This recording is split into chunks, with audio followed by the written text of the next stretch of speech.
This week's episode is brought to you by Fairy Godmother Travel, the official travel provider for Communicore Weekly. Contact them and they can help you with planning all of your Disney vacations. Email CommunicoreWeekly at fairygodmothertravel.com and tell them we sent you. Communicore Weekly, come on and get geeky with Bob around boats and five-legged goats. Communicore Weekly, you might get some freaky. You waited all week, I'm sure you already know this. Greatest online show.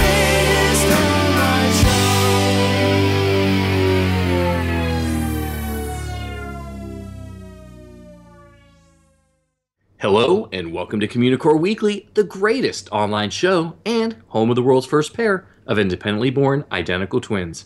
I'm George. And I'm Jeff. How you doing today, George? Tired. Why? We were recording this after the time change. Oh, I forgot about the time travel thing. We did lose an hour. We traveled back an hour and it really wasn't worth it. Time travel. What would you have done with that extra hour had we had that hour? Sleep? Well, no, because it would have everything would have been adjusted okay. You know, yeah, I guess I would have slept. So I tried to force myself to get up an hour early so it wouldn't screw up this week, even though it kind of did. So I think you just screwed yourself up even more, to be honest with you. Yeah, but I don't want to be like the rest of the people on the internet that are complaining about losing that hour. So you're happy we lost that hour? Yes. I'm confused which side of this hour issue you're landing on, George. You're flip-flopping back and forth right now. I was born in this time period, or no, during daylight savings time. I'm an August baby. Okay. So this is my natural time. This is your natural habitat, is what you're saying. My natural habitat of time. Is anybody else confused by this time conversation right now? I really don't know what's happening. Timey-wimey, wibbly-wobbly. Something like that? Something. Yeah. All right. Let's go into the history segment before I get even more confused by time. It's time for Disney History.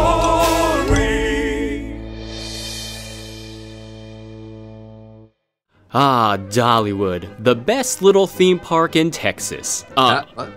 Pigeon Forge, Tennessee, actually. That's what I meant. That's what I really meant, sorry. So, Dollywood originally opened in 1986, but it has a much deeper history than that. Today, the theme park includes the 150-acre Dollywood, the 35-acre Splash Country, and the approximately 5-acre Dolly Parton's Dixie Stampede. Now, later in 2015, Dollywood is slated to open the Dreammore Resort that will sit on an additional 100 acres of property.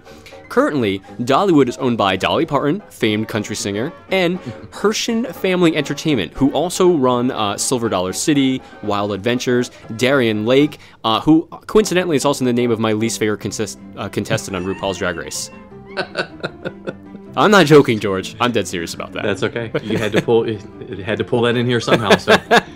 Okay, well, as Jeff mentioned, Dollywood opened in 1986, but the history of the original park goes back much further. In 1961, the Robbins brothers opened the Rebel Railroad, which had a steam train, a saloon, a general store, and a blacksmith shop. The premise for this, in quotes, tourist attraction was that people would get to ride the train, which would then come under attack by Union soldiers. Confederates on the train bravely fought off the attack and saved the day.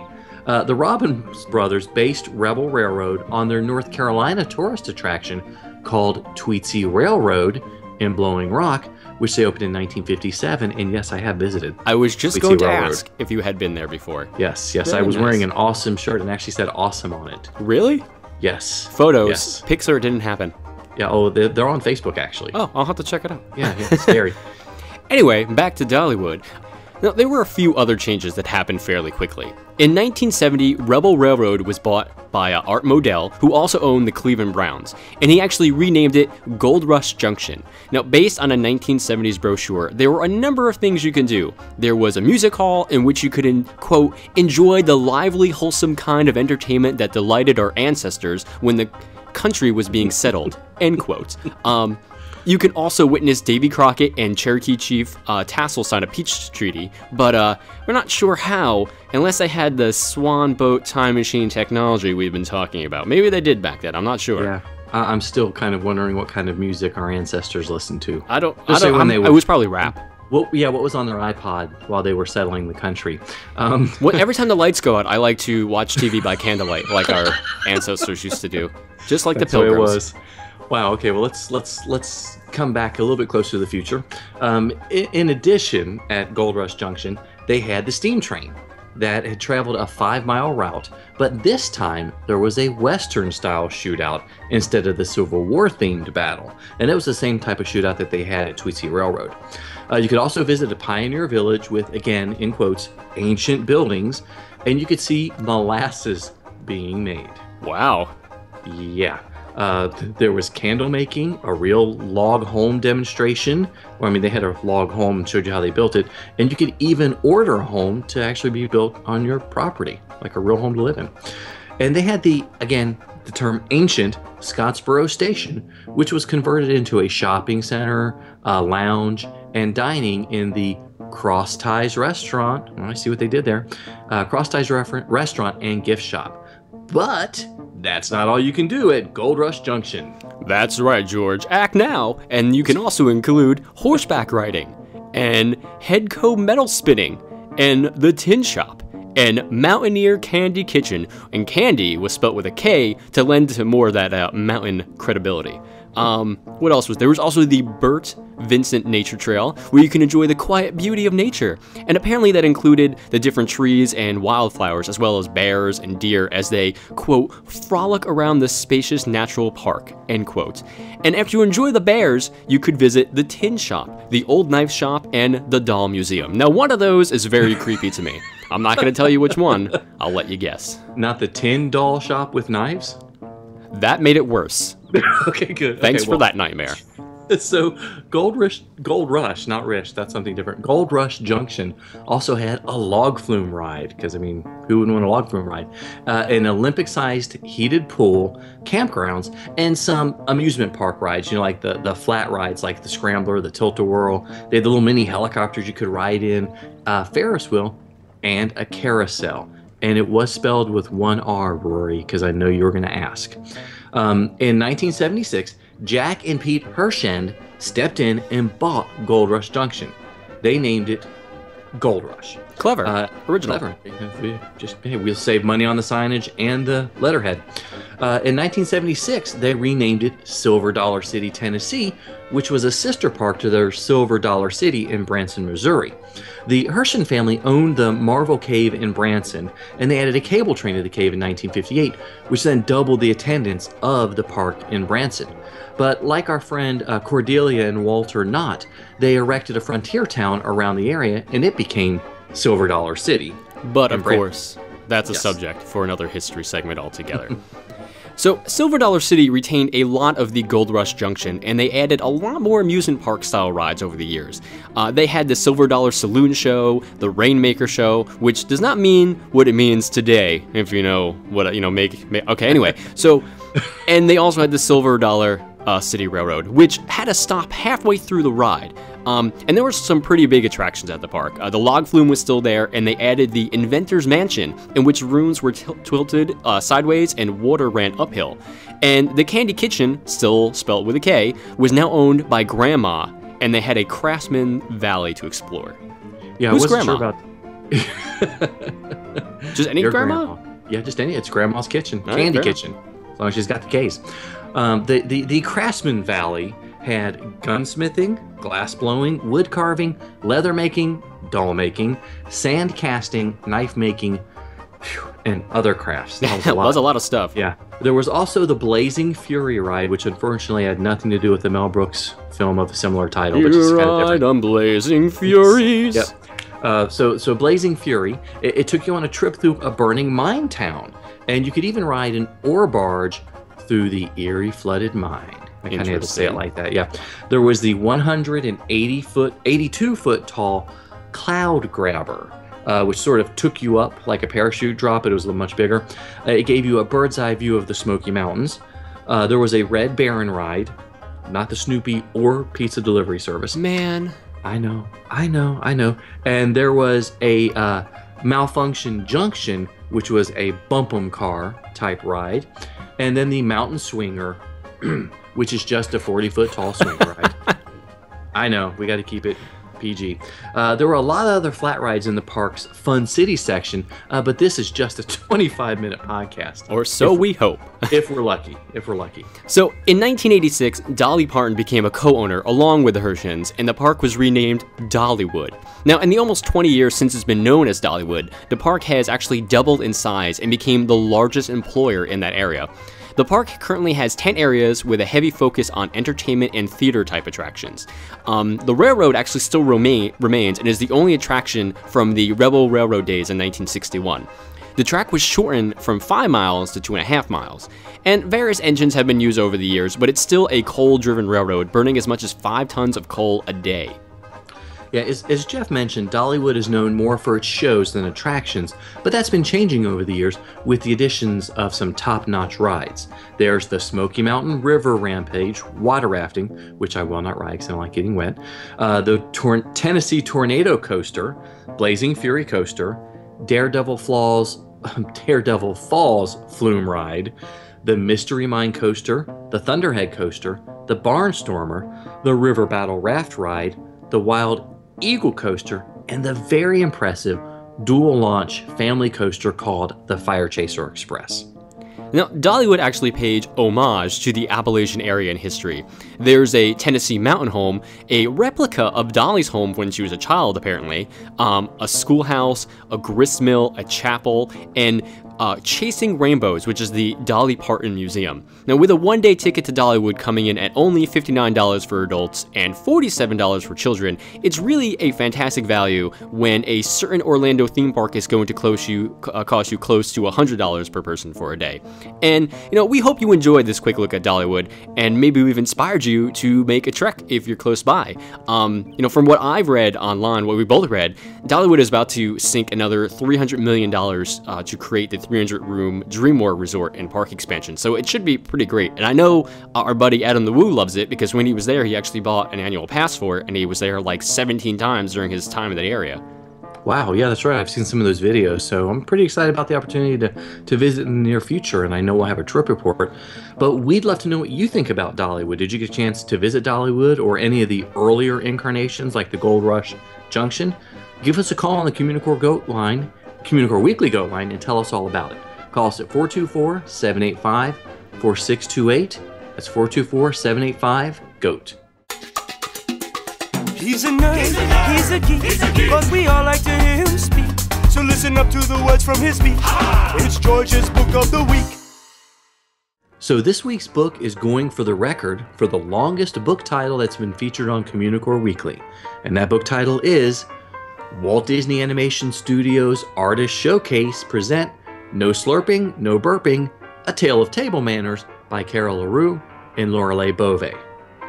Okay, let me take a breath here. Do you need me to take a break so we can take a minute? Yeah, so we can get on to it. No, this is actually what we would call in the library profession a picture book, or it's a children's book, probably geared for a pre-K through second grade. But let me tell you a little bit about it.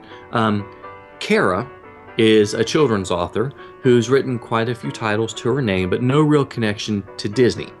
Lorelei is a visual development artist at Walt Disney Feature Animation, and she's worked on Big Hero 6, Wreck-It Ralph, Tangled, and quite a few shorts. She graduated, animated shorts, not like shorts you'd buy in the store. She did graduate from CalArts and interned at Pixar before working at Walt Disney Feature Animation, where she is now. As the full title implies, with Walt Disney Animation Studios Artist Showcase, this is a new series from Disney, and it's actually the brainchild of John Lasseter. He wanted a way of having the animation and publishing arms work together to create a spot or space for visual artists and storytellers to present original ideas and original art. And right now the plan is to release books under the Walt Disney Feature Animation Artist Showcase and the Pixar Animation Artist Showcase, depending on the artist's affiliation. So we'll see some different works coming out like this. No Slurping, No Burping, A Tale of Table Manners is, as I mentioned, a picture book that's geared towards children in pre-K through second grade. It's a book that parents or caregivers can read to their children, or a young reader could read on their own. In the book, we meet the two young siblings, Evie and Simon, and the two children are known for minding their manners, but when they sit down with their father for dinner, they find his manners are atrocious. They eat dinner each day together of the week, and the children have to correct a different problem each night. Eventually, their father feels better about his manners, but there is a surprise guest on Friday night. Dun, dun, dun. Okay, so what we're really looking at this book, though, is the artwork. It is gorgeous. Lorelei is a fantastic artist, and it's very reminiscent, her artwork, of sort of like a modern take on the Little Golden Books, mixed with a little bit of Mary Blair's later style. Each page has full color art and is very eye-popping and inviting. The text, while not monumental or really expected to be, it's appropriate for the audience, and it does teach several lessons while also reinforcing the days of the week, which Jeff and I have to work on. It reminded Tuesday, me of Wednesday, Saturday. Oh man! See, we have to read the book one more time. Okay, so the book reminded me a lot of what you would expect in an animated short, especially with the father being the buffoon and the children having to correct their father. I've seen a few reviewers take offense with the portrayal of the father in the book, but if you're a dad reading this book with your kids, you've got a great opportunity to really ham it up and act it up. So besides little kids, who's really going to like this book? Obviously, fans of animation and artists are going to enjoy it. I really can't stress enough how much I like the philosophy behind this series and what Disney is trying to do. By giving their animators and storytellers the opportunity to stretch their wings, they're really affording them the opportunity to try new things and gain the confidence to work on larger projects. It's really very similar to the Pixar tradition of letting animators work on a short series or an animated short before being given the reins to direct or work on a feature. It's also a great record of an artist's work. I can imagine in 30 to 40 years, fans and students of animation are going to cherish this work by Miss Beauvais. I mean, can you imagine having a children's book done by Mark Davis or Ward Kimball? I mean, that would be crazy. That'd be insane. Woolly Reitherman, it'd all be about woolly elephants or woolly mammoths. Not quite. Anyway, so even though the book may not portray parent-child relationships the way you want to, it's still a gorgeous book that's really fun to read together. The artwork is top-notch and offers the future of this series. I think it's really going to be groundbreaking and very visually important that we have these books. And this week's book is No Slurping, No Burping, A Tale of Table Manners. Here's another minute that you can't get back. It's the 60-second review. Sometimes we receive Blu-rays to review, and we initially think, I guess I'm going to have to take one for the team on this one and watch it and review it. And I'm not going to lie, I kind of thought that for this one. But pleasantly surprised, I actually quite enjoyed it. So I actually watched Tinkerbell and the Legend of the Neverbeast. Now, I think I talked about this before. I had seen some of the previous Tinkerbell films. Some, not all of them. And some were okay, some were not okay. And this one actually falls into the pretty good spectrum, to be honest with you. But don't let the name fool you. It's actually not a Tinkerbell movie. Tink is more of a sideline presence. This film is actually all about Fawn, the animal fairy, and she takes center stage along with Gruff, the big furry Neverbeast that has just come out of hibernation and the title character in the title. So this shift of the character, to me, allows him to kind of expand the world of Pixie Hollow rather than just recycling the same Tinkerbell stories over and over again. So it was actually a pleasant surprise. And on top of that, the movie overall was kind of action-packed. As far as our cartoon that's aimed at girls 5 to 10 years old go, it was filled with a bunch of action. There was this interesting, intensifying conflict between Fawn and Nyx, one of the other pixies, and it was interesting, especially in a kid's film, and it kept me watching and engaged. And to be honest with you, it could have been a lot worse. It could have been better, maybe with a little more polish. But seeing as how each Tinkerbell movie I have seen has been generally improved upon the last, all signs point that more worthwhile films will be coming in the future as well. But as to how it looks, it's a bit more refined than the usual Disney Toon Studios production. This one kind of represents another incremental improvement in the line of direct-to-video films, more dynamic animation, smarter scripts, and kind of more endearing characters, so I have to definitely give them credit for that. There are a handful of extras on the disc. They're kind of, they're okay. One of them was the 5 essential ingredients to getting gruff, which the director of the film, Steve Loader, and other members of the team, they quickly break down the gruff character. And then there's one called My Dad's Movie, which Loader's daughter, Callista, she actually talks about the origin and the inspiration of the film with her dad.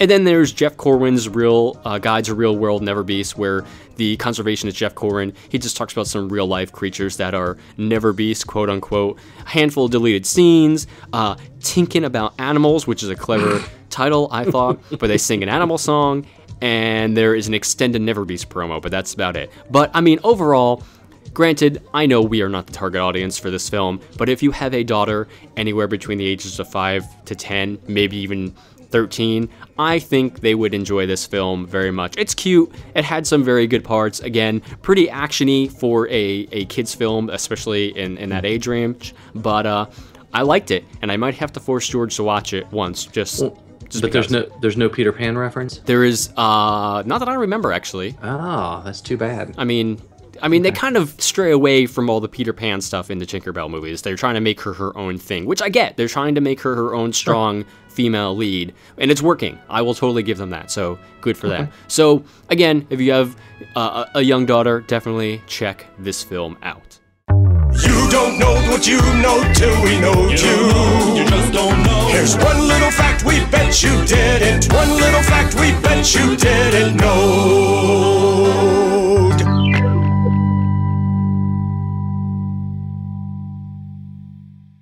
So, Jeff, did you ever hear the one about the family that spent 1 solid year camping in the Fort Wilderness campgrounds? I have not, but I have a feeling you're going to tell me. Well, back in 1975, Mr. and Mrs. Ted Lowry celebrated 365 days as guests at the Fort Wilderness, and it was on Friday, October 10th.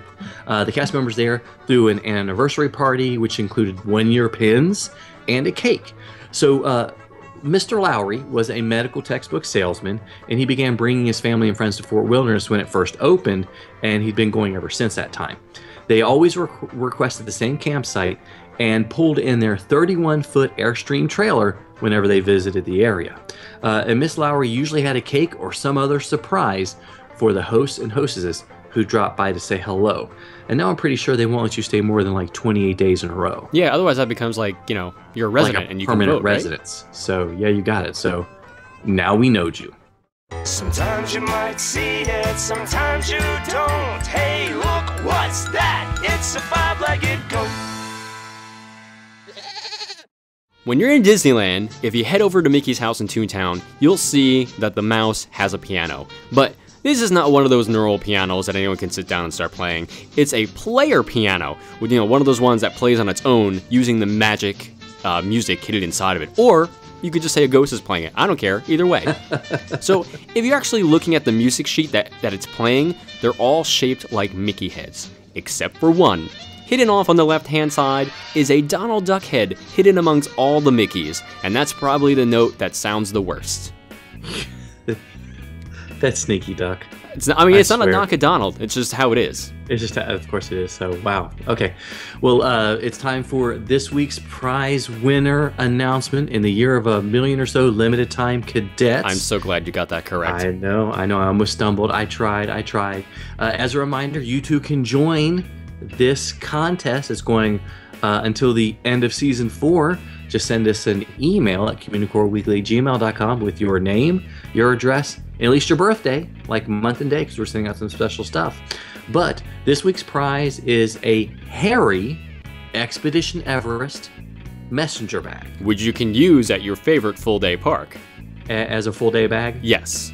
I guess. Okay. All right. So this hairy Expedition Everest messenger bag is going to Peyton H. from Corvallis, Oregon. Hooray! Yay. So congratulations, Peyton. You should look for that in the next couple of days. And, send us a message or post a photo of you with your bag on Expedition Everest. Also, thank you to Sharia Sakori of Fairy Godmother Travel for providing this week's prize. Yes, yeah, I forgot because Fairy Godmother Travel is awesome. Yay. Okay. Well, thank you guys so much for watching and listening to another episode of Communicore Weekly. Please leave us a comment wherever you watch it, iTunes or on YouTube, wherever. Leave us a comment. And email us at communicoreweekly@gmail.com so you can enter the Year of a Million or So limited time cadets, or just say, hey, what's up? You actually said that fairly quickly, and I'm surprised you got it completely correct. I did. You're getting better. United Kingdom uninterrupted phone book Disney. You're still not getting that trappings. one right. No, that was too hard. Anyway, Okay. like us on the Facebook at facebook.com/Communicore Weekly.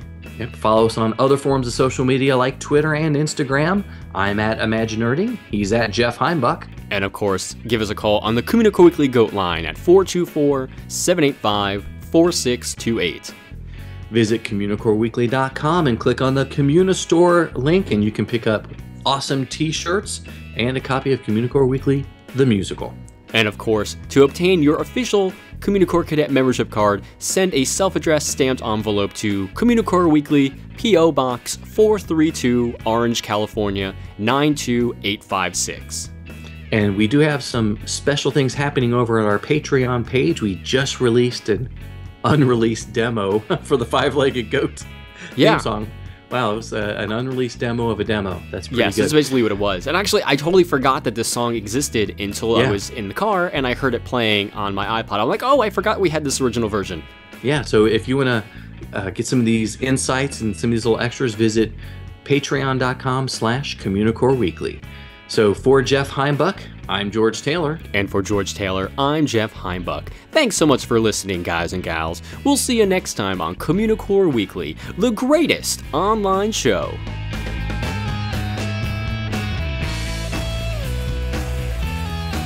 Love goldfishes.